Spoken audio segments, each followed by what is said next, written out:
What up, though? Real talk, man. I've been all over the world for these last couple days. You know, I went home to Florida, came back. It's like an 18-hour trip. On a plane. It's a long ass flight between layovers and everything else. Like 18 hours for me to get home. So that's kind of been on my mind, and I'm gonna talk about it a little bit here. You know, what air travel is like nowadays. And how that's changed so much. Yeah, I've gone ahead and stepped it up. I mean, I'm putting my face in the videos now, so I'm thinking I'm feeling a little prettier. I got my little grays coming in, right? Think they're doing well. So this is just going to be another thing for me to kind of attack and understand how to work the lighting thing out. I apologize for the random flashes. I am in Hawaii. It's bright and sunny like every day, so maybe I'll start recording these at night. So I don't know. You know what I'm saying? So let's get into it. Air travel. I just had this job in the military, in the Navy, where I was required to travel all the time. And I mean all the time. Like I was on a plane going somewhere or coming back from somewhere like 3 or 4 times a month. Easy. Right. So I got used to dealing with airports and crowds and everything else. And for the most part, I was traveling up and down the Eastern Seaboard. Right. So I've hit every airport up and down the East Coast from, you know, St. Thomas all the way up to Manchester in Maine or whatever, right? So got a lot of experience traveling, and I've seen how air travel kind of changed over that time, right? So one of those things that changed, right? I noticed, and this is gonna sound bougie. I'm not trying to sound bougie or stuck up or arrogant or anything like that, but this is how I see air travel nowadays. If you want to be treated like a human fucking being, right? You have to fly first class, right? That may seem arrogant, but it's the truth because it will treat you like a human fucking being when you fly first class. From the moment you get to the airport, the standards of treatment are way better when you're flying first class or priority or whatever it is, whatever the airline calls it, right? You go to check in, check your bags, do your thing, and there's that line, and it wraps around like 3 or 4 times. There's a ton of people in line, right? And it wraps around, and it comes back out to like just a seating area in front of the airport. And then you look over at that priority line. It's like two people in line. They got their own check-in counter personnel for the priority line, right? So I go over there, and it's like two people in front of me, right? They get done with them quick, very courteous, very nice. Um, get my bags checked. Sometimes they even throw me free shit, right? Just because I'm flying priority and I've flown so much with one particular airline that I got like gold and silver and platinum status with them, whatever, right? And that one person over there handling the priority line can look and see this monster of a line wrapped around 3 and 4 times, right? Back to the front door. And then I go help anybody in that line unless there is no one in the priority line, right? They'll literally watch like two other like attendants struggle with all of these people, and they'll sit over there by themselves like, cool, I'm only dealing with priority. And that's step one. That's step one of the flight. Before you can get on a plane, you've already been treated better. You've been treated like a human being, right? And I don't even know if they pay attention when I weigh my bags because I put my bags up on a scale. They don't say nothing. They put the tag on. Everything is good. I'm never over there trying to switch one thing to another bag and all that other stuff. Plus, because of what my many years of traveling experience, man, I know better. I know not to overpack my bags, right? And oftentimes when I'm going from Hawaii to Florida and Florida to Hawaii, I don't really take anything. I got a backpack. I might take my golf clubs, and that's about it, right? So once you get through that, right, then you go down to security. And the other thing about security, they do this for priority, first class, and then TSA pre-check. Now, I don't know if you've ever paid attention to what that line looks like for the regular boarding people compared to the TSA pre-check line and the first class line. But once you see it, you realize what line your ass want to be in. That TSA pre-check line be like, ooh, I ain't got to take my shoes off. I ain't got to take my computer out the bag. I literally just walk up, throw my shit on the little conveyor belt, walk through, grab it on the other side. I'm good. And I'm watching everybody else trying to put their shoes back on and figure their stuff out. All right. It's better, you know. Now you're on the other side of security. And if you fly with certain airlines, you fly a certain level of class on that airline. I can speak to one in particular. Um, they let you into their lounge for free. Now the lounge is one of those things you can pay for, and I think it's like $50 a day to do it. And I will tell you for a fact, if you are traveling and you have a couple layovers, it's worth the $50. They have free drinks, they got free food, and if you travel through an airport, food and drinks at layovers are gonna cost you more than $50. I'm just saying. Right. So throw the money down and go into the lounge. You go into the lounge, drinks are free unless you want top shelf liquor. But if you want a Bloody Mary or something like that, or just a standard house bourbon, they'll give you that for free. The food is pretty good most of the time. There's about a 90% chance you're going to find some place to sit quietly and charge all your devices. And it's not crowded and overrun. It's not a regular part of the airport. It's like a separate, quiet, relaxing part of the airport where you can actually chill and be comfortable. Right? So after you enjoy the lounge, you go to board your flight. Funny thing about boarding an airline for me, right? This has always been funny to me, and I look at people like, "The fuck is wrong with you?" If you've listened to enough of my podcast, you kind of understand that I look at things in life, and I don't look at things that aren't important, that that are minor to me, and I look at them and I go, if this minor thing starts to matter that much in my life, then I need to really rethink my priorities. But you'll see that they'll say that they're about to board your flight. Everybody stands up.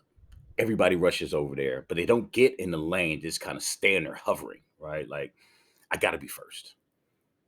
And you see the attitude and the arrogance of like a lot of the first class passengers. I'm not even gonna lie to you. There's an attitude over there. People are like low key trying to look at your boarding pass and see where your seat is, right? And they're over there kind of feeling like they're better than everybody because they get to board the plane first. And then every airline throws this monkey wrench into the plane, right? They start with people who need assistance boarding, right? People in wheelchairs, you know, kids, stuff like that, right? And then the very next group of people they call is active duty military. And I'm active duty military, so I'll end up in the back of the line and I'm like scooting ahead of all these first class people. I'm like, hey, excuse me, pardon me, excuse me. And I can hear them sucking their teeth and kind of getting the attitude like, this motherfucker in the military, so get on the plane before me. But then the thing I love about it, this motherfucker, I'm in first class too. So you see them get on the plane, they look, and they're like, what? Yeah. I'm up here too. I just took advantage of the fact that I could get on the plane a little bit faster than you because I'm active duty. It really doesn't matter to me. I just thought it was funny, and I kind of get a kick out of it. Because here's why that whole process and trying to be first is fucking stupid. The plane is not leaving until everybody's on board, man. Here's what it is. If you first, you're just gonna wait longer. That's how it works. Unless you're flying like Southwest Airlines where they don't have assigned seating, your seat is already chosen. You chose your seat weeks ago. It's gonna be there when you get on the plane. It's not gonna change. So there's no point like bum rushing the show to get on there. Now, the only reason why I think people even bother to bum rush, right, and try and get on a plane as soon as possible, and this is something I noticed over the years, because like I said, I started with a lot of, air travel about 10, 15 years ago through my job. And back then, airlines didn't charge for baggage. Then they suddenly started charging for baggage. And what I noticed was everybody suddenly started having carry on bags so they wouldn't have to pay for their baggage. And that's another hit against the airline. Right? That's some real bullshit. If I am going somewhere that is far enough away for me to take a plane and not drive, then I'm probably gonna have luggage with clothes and shit in it that I need to take. How are you charging me extra for something I should have when I go on vacation? That's that airline bullshit. Again, I'm telling you, first class. Because we first class, you priority or whatever, they give you so many bags for free, so you're not even worried about it, right? You're just simply paying to be treated like a human being again. So when they started charging for bags, I started to see a lot more people with these carry-on bags. And some people, I mean, they get it. You can tell they travel a lot because they got really nice carry-on bags that are just set up to stow and go. They get in and out. Then you have the rookies that don't travel that often, right? They pack the carry-on bag too heavy. They can't pick it up. They can't get into the overhead bin. It doesn't fit. Now they got to check their bag. It's a whole thing. But when you're in first class, man, you never got to worry about that because it's like there's more than enough bins in first class. There's extra space in first class, right? Think about it. Like in coach, you're looking at a bin that's set up for a row of 3 seats, right? 3 different people, 3 different individuals are trying to put their bags in that overhead bin. In first class, might be one person putting their bag in that overhead bin, same size bin, maybe two. And the seats are bigger, so you can get more under the seat in front of you than you can in coach. Just saying, another one of those ways, man, where you got to spend extra money just to be treated like a human fucking being. And here's a low key secret about first class that if you've never flown first class, you don't know. When you get on a plane in first class, you actually have like 2 flight attendants just for those 14 or 15 people right there in first class. So as soon as you get on the plane and sit down, they come through and it's like, would you like something to drink? Like, yeah, I'll have a double Jack neat. While everyone is still boarding the plane, I'm sitting there and they're bringing me drinks already on the plane. Now, there's 2 levels of how they bring the drinks because at that time they bring them to you in plastic cups. But once the plane is in the air, they actually bring you drinks in glass. And if you order like a Coke, they bring you a cup with ice and give you a whole can of Coke. And when you're a coach, it's like you got to share a can of Coke with somebody else.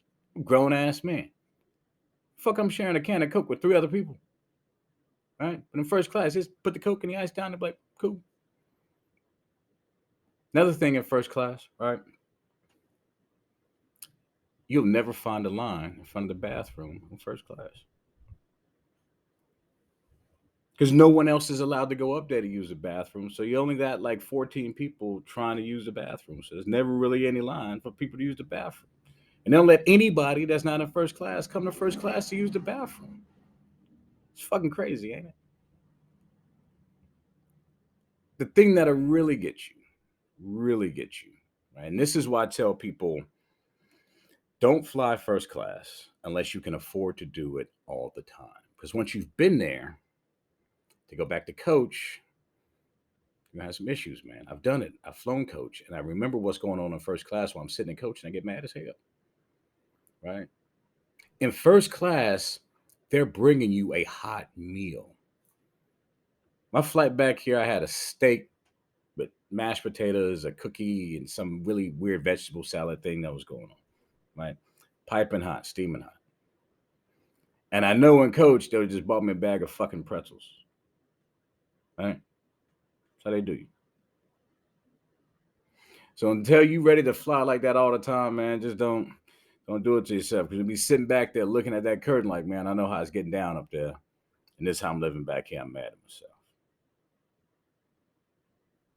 Even the post flight experience, right? The whole flight is ridiculously catered to you, right? Like I'd never pressed, the attendant button. I thought that was like for emergencies or something until I got to first class. And that's just, I want some water. I press the attendant button. The best, there's a level of first class, man, that is on the next level, and that's when you're in the pod. That's when your seat actually reclines into a bed. You have a full bed with a pillow and a blanket. Right? You can go to sleep on a flight. Right? Even regular first class, the seat reclines a little bit. Coach, the seat reclines like that much. You don't even know it's reclined. But when you get the pod, man, and you can lay all the way back, dunsies. I actually look forward to a long flight because I know I'm going to go ahead and clock like 5 or 6 hours of sleep. When you get in the pod, you do it like that. But I say all that to say, when you get to a certain level in life, start to demand a certain standard for yourself. That should be a goal. Goal is to set a certain standard for yourself to achieve it and to maintain that standard. Some people that's driving an expensive luxury car. You get that, and that's all you're ever gonna have is expensive luxury cars from now on out, because that's what you like. You deserve that. You worked for that. For me, I don't buy expensive clothes. I'm not an expensive car buyer anymore. I don't really buy anything very expensive. My favorite pants come from Walmart, and they're Wranglers. It costs about $15. I call them dad pants. I own 8 pairs of them because I really like them. But when it comes to creature comforts for myself, I'm going to spend the money. I'm not going to buy a cheap mattress because you spend 8 hours a day in bed, so you might as well sleep on something that's comfortable. Um, I'm not going to drive a car I don't like because most of the time I'm going to be stuck in traffic, so I might as well enjoy the drive itself. And when it comes to air travel, either I can be angry and frustrated and in a rage when I get to where I'm going. I can spend a little bit of extra money and just get treated like a human being. Is that fair? No. I think it's a travesty that airlines have gotten to that point. Because when you look back to where air travel started in the 50s and 60s, everything looked like it was first class back then. And now there are times when I look at getting on a plane, I look at coach on a plane and think I would be more comfortable in a Greyhound bus because I've seen some really nice luxury buses that are really, really not ridiculously priced. So that's it. That's what I want to talk about today. I know it's kind of off subject. I'm working on some things. I'm putting together some videos, some things that are probably going to be a little more visually enjoyable. I'm working on a series about my life transitioning from being a city mouse to a country mouse. Because although I've been married to a country girl for a while now, I've never actually had to live the country life. So now I'm feeding horses and cleaning horse feed and shoveling horse shit, right? So I'm learning how to be a country mouse. And I'm going to document that journey as best I can. I recorded a lot of B-roll footage when I was back home. But I'm just going to keep giving the people what they want, baby. And as I always say when I sign off from these things, I'm just saying, fuck you talking about. Holla at your boy.